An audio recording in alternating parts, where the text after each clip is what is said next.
Hello guys, आज के इस वीडियो लेक्चर में क्लास 10th बायोलॉजी का एक टॉपिक है ग्लूकोज का विखंडन। ग्लूकोज का विखंडन एक टॉपिक है क्लास 10th बायोलॉजी का। ये बहुत इंपॉर्टेंट क्वेश्चन है और इम्पॉर्टेंट टॉपिक भी है। इससे बहुत बार एग्जाम में क्वेश्चन पूछे जा चुके हैं, सो आप लोगों के लिए इम्पॉर्टेंट है।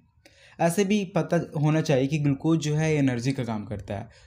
कोई भी जीव जंतु हो उसमें ग्लूकोज से ही एनर्जी मिलती है। सो यही हमको पढ़ना है इस वीडियो में कि ग्लूकोज से एनर्जी किसी जीव को कैसे मिलती है और ग्लूकोज का विखंडन कैसे होता है।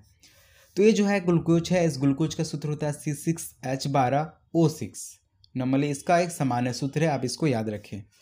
ये जो ग्लूकोज है हमारे जीव द्रव में जब पहुंचता है, यानी कोशिका के अंदर जब पहुंचता है, ठीक है, जिसको कोशिका द्रव कहा जाता है, तो यह पायरुवेट में टूट जाता है। पायरुवेट प्लस एटीपी यानी ऊर्जा जिसको बोलते हैं, एटीपी को ही ऊर्जा बोलते हैं। सो ये पायरुवेट और एटीपी में टूट जाता है। जब ग्लूकोज कोशिका द्रव में जाएगा यानी कोशिका के अंदर जाएगा तो ये पायरुवेट में टूट जाता है। अब यहाँ पे पायरुवेट का जो विखंडन होता है 3 चरणों में होता है।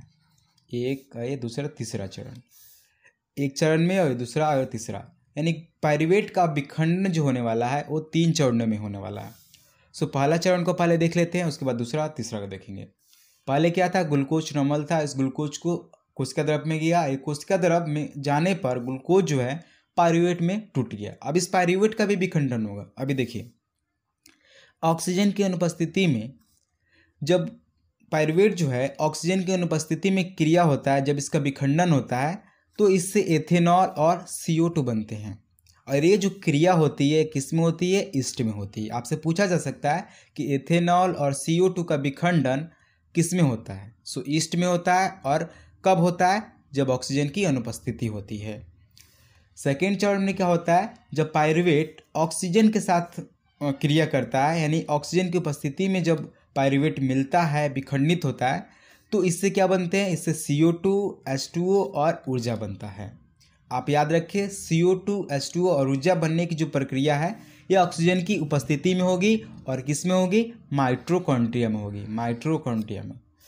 उसके बाद तीसरा चरण जो है, इसमें ऑक्सीजन की अभाव या कमी में ये जो होता है तीसरा चरण, ये संपन्न होता है। और इसके कारण क्या बनते हैं, इसके कारण बनते हैं लैक्टिक अम्ल। आप लोगों ने देखा होगा कि जब हम लोग दौड़ते हैं तो ऑक्सीजन की आपूर्ति जो है कम हो जाती है, यानी सांस हम लोग बहुत नहीं ले पाते हैं, जिस कारण से ऑक्सीजन का अभाव होता है।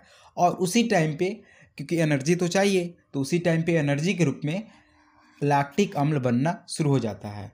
यानी उस टाइम पे हम लोग लैक्टिक अम्ल का यूज़ करते हैं जब दौड़ते हैं, तो क्योंकि ऑक्सीजन उस समय नहीं होता है। सो आई होप ये जो है ये जो छोटा सा टॉपिक था ग्लूकोज का विखंडन है, आप लोगों को समझ में आ गया होगा।